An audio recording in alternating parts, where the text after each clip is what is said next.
అయిపోయి ఇంకెక్కడిదిగా మన రూపాయి విలువ రాను రాను పాతాళంలోకి పోతుంది. రికార్డు స్థాయిలో రూపాయి ఢమాలైంది.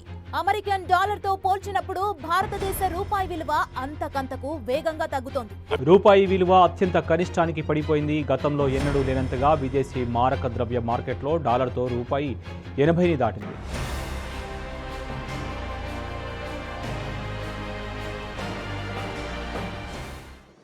టీవీ ఛానల్లో, న్యూస్ పేపర్లలో, సోషల్ మీడియాలో రూపాయి విలువ చరిత్రలో ఎన్నడూ లేనంత పడిపోయింది అని చూస్తూ ఉన్నాం. చాలామంది కూడా రూపాయి పడిపోయింది అని డిస్కస్ చేస్తూ ఉన్నారు. అసలు ఈ రూపాయి పడిపోవడం అంటే ఏంటి అని చాలామందికి అర్థం అవ్వట్లేదు. సో ఈరోజు ఈ వీడియోలో రూపాయి పడిపోవడం అంటే ఏంటి, ఎందుకు పడుతుంది, డాలర్ విలువ ఎందుకు పెరుగుతుంది, రూపాయి పడడం వల్ల మనకు కలిగే ఇంపాక్ట్ ఏంటి అనే విషయాలను క్లియర్ కట్గా చెప్పబోతున్నాను. రూపాయి పడిపోవడానికి రెండు మెయిన్ రీజన్స్ ఉన్నాయి. అందులో మొదటిది యుఎస్లో పెరిగిన ఇన్ఫ్లేషన్. ఇన్ఫ్లేషన్ అంటే ఏంటో సింపుల్గా చెప్పాలంటే వస్తువుల యొక్క ధరలు పెరగడం. ఫర్ ఎగ్జాంపుల్, కొద్ది రోజుల ముందు 100 రూపాయలకు వచ్చే వస్తువుల కంటే ఇప్పుడు అదే 100 రూపాయలు పెట్టి కొంటే వచ్చే వస్తువులు తగ్గడం. అయితే ఈ ఇన్ఫ్లేషన్ అనేది రెండు రకాలు. అందులో ఒకటి డిమాండ్ పుల్ ఇన్ఫ్లేషన్.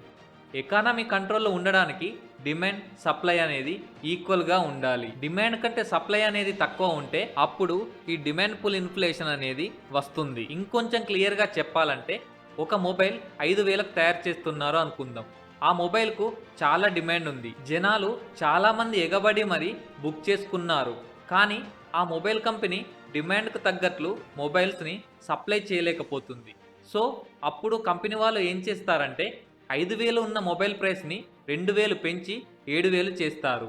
దీనివల్ల జనాలలో కొంతమంది ఆ ఫోన్ని కొనడం ఆపేస్తారు. దీనివల్ల డిమాండ్ అనేది తగ్గిపోతుంది. సో డిమాండ్ తగ్గిపోవడం వల్ల ఆటోమేటిక్గా సప్లై అనేది పెరుగుతుంది. అయితే డిమాండ్ తగ్గించడానికి వాళ్ళు పెంచిన 2,000 రూపాయలని డిమాండ్ పుల్ ఇన్ఫ్లేషన్ అని అంటారు. అయితే ఈ డిమాండ్ పుల్ ఇన్ఫ్లేషన్ని కంట్రోల్ చేయడం గవర్నమెంట్కి చాలా ఈజీ. సింపుల్గా వాళ్ళు ఏం చేస్తారంటే బ్యాంకు ఇంట్రెస్ట్ రేట్స్ని పెంచుతారు. దీనివల్ల జనాలు లోన్ తీసుకోవడం తగ్గిస్తారు. లోన్ తగ్గించడం వల్ల ఏమవుతుంది అని మీకు డౌట్ రావచ్చు. లోన్ తీసుకునేదే ఏదో ఒక అవసరాలకు, అంటే కొనడమే కదా. సో జనాల్లో ఆ కొనడాన్ని తగ్గించడానికి ఇంట్రెస్ట్ రేట్స్ పెంచుతారు. ఇలా పెంచడం వల్ల జనాల్లో కొంతైనా లోన్స్ తీసుకోవడం ఆపేస్తారు. అంతేకాకుండా ఇలా ఇంట్రెస్ట్ పెంచడం వల్ల బ్యాంకుల్లో ఫిక్స్డ్ డిపాజిట్ చేస్తే ఇంట్రెస్ట్ ఎక్కువ వస్తుంది. కాబట్టి జనాలందరూ తమ డబ్బులను ఖర్చు చేయకుండా వడ్డీ కోసం ఫిక్స్డ్ డిపాజిట్ చేస్తారు. సో దీనివల్ల ప్రజల్లో కొనుగోలు శక్తి అనేది తగ్గిపోయి ఆటోమేటిక్గా డిమాండ్ తగ్గిపోతుంది. డిమాండ్ తగ్గిపోవడం వల్ల సప్లై పెరుగుతుంది. ఎకానమీ కంట్రోల్లోకి వస్తుంది. ఇక రెండవది కాస్ట్ పుష్ ఇన్ఫ్లేషన్. దీంట్లో డిమాండ్ సప్లైకి సంబంధం ఉండదు. రా మెటీరియల్స్ యొక్క ప్రైస్ పెరగడం వల్ల వస్తువుల యొక్క ధరలు పెరుగుతాయి. ఫర్ ఎగ్జాంపుల్, పామాయిల్ పెరగడం వల్ల దానిపై ఆధారపడ్డ వస్తువుల యొక్క రేట్లు పెరుగుతాయి. ఒక్క క్రూడ్ ఆయిల్ ధర పెరగడం వల్ల దేశం మొత్తం మీద ఉప్పు పప్పు అనే తేడా లేకుండా ప్రతి ఒక్క ఆహార ఉత్పత్తుల ధరలు పెరగడం వల్ల వచ్చేదాన్నే కాస్ట్ పుష్ ఇన్ఫ్లేషన్ అని అంటారు. ఈ కాస్ట్ పుష్ ఇన్ఫ్లేషన్ అనేది జియోపాలిటిక్స్ ఇష్యూస్ వల్ల, 2020లో వచ్చిన కోవిడ్ వల్ల, రష్యా ఉక్రెయిన్ యుద్ధం వల్ల, ఒక దేశం నుండి ఇంకో దేశానికి మధ్య సప్లై లోపాల వల్ల ఈ కాస్ట్ పుష్ ఇన్ఫ్లేషన్ అనేది ఏర్పడుతుంది. కాస్ట్ పుష్ ఇన్ఫ్లేషన్ని కంట్రోల్ చేయడం చాలా కష్టం. ఇది ప్రపంచ దేశాల ఎకానమీని రెసిషన్లోకి నెడుతుంది. అందువల్ల ప్రపంచ దేశాల్లో ఇన్ఫ్లేషన్ పెరిగింది. యుఎస్లో 9.1% ఉంటే ఆస్ట్రేలియాలో 5.1% ఉంది. సింగపూర్లో 5.6% ఉంటే ఇండియాలో 7% ఇన్ఫ్లేషన్ ఉంది. సో ఫ్రెండ్స్, ఇది ఇన్ఫ్లేషన్ యొక్క డీటెయిల్స్. ఇది మీకు అర్థమైంది అనుకుంటున్నాను. ఇప్పుడు రూపాయి విలువ యుఎస్లో వచ్చిన ఇన్ఫ్లేషన్ వల్ల ఎలా పడుతుందో చూద్దాం. యుఎస్లో ఇన్ఫ్లేషన్ రేట్ 9.1% అని చెప్పుకున్నాం కదా. ఈ హై ఇన్ఫ్లేషన్ని కంట్రోల్ చేయడానికి యుఎస్ ఫెడ్ ఇంట్రెస్ట్ రేట్స్ని పెంచింది. ఇక ముందు కూడా ఇంకొంచెం పెంచే ఛాన్స్ ఉంది. అమెరికాలోని బ్యాంకుల్లో ఫిక్స్డ్ డిపాజిట్ చేస్తే 3% ఇంట్రెస్ట్ ఇస్తున్నారు. సో ఇంట్రెస్ట్ ఎక్కువ ఇస్తే ఎవరైనా ఏం చేస్తారు? ఇంట్రెస్ట్ ఎక్కువ ఇచ్చే బ్యాంకులోనే డిపాజిట్ చేస్తారు. సో అమెరికా ఎక్కువ ఇంట్రెస్ట్ ఫిక్స్డ్ డిపాజిట్లకు ఇచ్చేసరికి మన దేశంలో ఉన్న ఫారెన్ ఇన్వెస్టర్లు అందరూ తమ డబ్బుని ఇండియా నుండి తీసుకెళ్లి అమెరికాలో ఇన్వెస్ట్ చేస్తున్నారు. ఇన్వెస్టర్ల డబ్బుని మనం డాలర్స్లలో ఇవ్వాలి. ఎందుకంటే వాళ్ళు మన దేశంలో ఇన్వెస్ట్ చేసినప్పుడు మనకి డాలర్లలోనే ఇచ్చారు కాబట్టి మనం తిరిగి వాళ్లకు డాలర్లలో ఇవ్వాలి. ఇలా ఇండియాలోనే కాకుండా వివిధ దేశాల్లో ఉన్న ఫారిన్ ఇన్వెస్టర్లందరూ తమ తమ డబ్బుని డాలర్లలో వెనక్కి తీసుకోవడం వల్ల డాలర్ యొక్క డిమాండ్ అనేది పెరిగి దాని వాల్యూ పెరుగుతుంది. అలాగే రూపాయి యొక్క డిమాండ్ తగ్గి రూపాయి సప్లై పెరగడం వల్ల రూపీ విలువ పడిపోతుంది.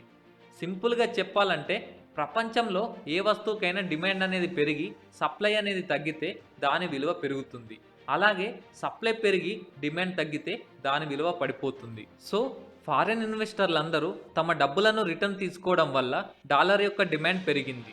దీనివల్ల రూపాయి యొక్క విలువ పడిపోయింది. ఇలా ఫారిన్ ఇన్వెస్టర్లు మన దేశ స్టాక్ మార్కెట్ నుండి తీసుకున్న డబ్బుల విలువ అక్షరాల $50 బిలియన్. దేశ చరిత్రలోనే ఇది హైయెస్ట్. రూపాయి పడిపోవడానికి రెండవ రీజన్ ఏంటంటే హెవీ ఇంపోర్ట్స్. ప్రతి దేశం వేరే దేశానికి గూడ్స్ ఎక్స్పోర్ట్ చేస్తుంది, వేరే దేశం నుండి గూడ్స్ని ఇంపోర్ట్ చేసుకుంటుంది. ఈ ఎక్స్పోర్ట్ ఇంపోర్ట్ మధ్యలో ఉండే వ్యత్యాసం వల్ల కూడా రూపాయి విలువ పడిపోతుంది. క్లియర్గా చెప్పాలంటే ఇండియా వేరే దేశాలకి $100 బిలియన్ విలువైన గూడ్స్ని ఎక్స్పోర్ట్ చేస్తే $110 బిలియన్ గూడ్స్ని ఇంపోర్ట్ చేసుకుంటుంది అనుకుందాం. సో ఈ ఎక్స్ట్రా $10 బిలియన్ అనేది మన దేశం నుండి బయటకు పోతుంది. ఇలా ఎక్స్ట్రా వెళ్ళిన డబ్బు వల్ల కరెంట్ అకౌంట్ డెఫిసిట్ ఏర్పడుతుంది. అంటే మన దేశంలో ఫారిన్ కరెన్సీ డెఫిసిట్ అనేది వస్తుంది. దీనినే విదేశీ మారక ద్రవ్య లోటు అని అంటాం. 2020-21 ఫినాన్షియల్ ఇయర్లో కరెంట్ అకౌంట్ డెఫిసిట్ $102 బిలియన్ ఉంటే 2021-22 ఫినాన్షియల్ ఇయర్లో కరెంట్ అకౌంట్ డెఫిసిట్ $189 బిలియన్ చేరింది. అంటే దాదాపు డబుల్ అయ్యింది. దీనంతటికి కారణం మనం ఎక్స్పోర్ట్స్ కంటే ఇంపోర్ట్ ఎక్కువ చేసుకోవడం వల్ల. ముఖ్యంగా క్రూడ్ ఆయిల్ వల్ల మన దగ్గరున్న ఫారెన్ కరెన్సీ అంతా ఖర్చు అవుతుంది. సో కోవిడ్ వల్ల, రష్యా ఉక్రెయిన్ యుద్ధం వల్ల మనం ఇంపోర్ట్ చేసుకునే గూడ్స్ యొక్క ధరలు భారీగా పెరిగిపోయాయి. కాబట్టి ఇదివరకు కంటే మనం ఎక్కువ డాలర్లు పెట్టి వాటిని కొనాలి. దీనివల్ల డాలర్ రిజర్వ్స్ మన దగ్గర తగ్గిపోతాయి. డాలర్ రిజర్వ్స్ తగ్గిపోవడం వల్ల ఆటోమేటిక్గా డాలర్కి డిమాండ్ ఏర్పడుతుంది. ఎందుకంటే మనం గూడ్స్ ఎక్స్పోర్ట్ ఇంపోర్ట్ చేసుకున్నా కూడా డాలర్స్లోనే చేస్తాం. సో డాలర్స్ తక్కువ అవ్వడం వల్ల డాలర్కి డిమాండ్ ఏర్పడి ఫారెన్ కరెన్సీ ఎక్స్చేంజ్లో డాలర్తో కంపేర్ చేసినప్పుడు రూపీ విలువ పడిపోతుంది. ఈ 2 మెయిన్ రీజన్స్ వల్ల రూపీ విలువ డాలర్తో పోలిస్తే ఆల్ టైమ్ లోకి టచ్ అయ్యింది.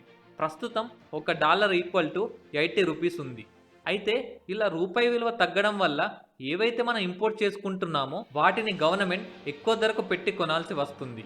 దానివల్ల ఇండియాలో వస్తువుల రేట్లు పెరిగి ఆ ఎఫెక్ట్ మనపై కూడా పడుతుంది. ఈ ఎఫెక్ట్ కేవలం మన దేశానికి మాత్రమే కాదు, ప్రపంచ దేశాలన్నిటికీ ఉంది. ఇది బీజేపీ వల్లనో లేదా కాంగ్రెస్ గవర్నమెంట్ వల్ల జరిగిన ఎఫెక్ట్ కాదు, జియోపాలిటిక్స్ ఎఫెక్ట్ వల్ల జరిగింది. కానీ ఎంతైనా మనం ఇంపోర్ట్స్పై ఎక్కువ ఆధారపడకుండా చైనా లాగా మనం కూడా వరల్డ్ మ్యానుఫ్యాక్చర్ హబ్గా తయారైతే ఎఫెక్ట్ ఇంతలా ఉండదు.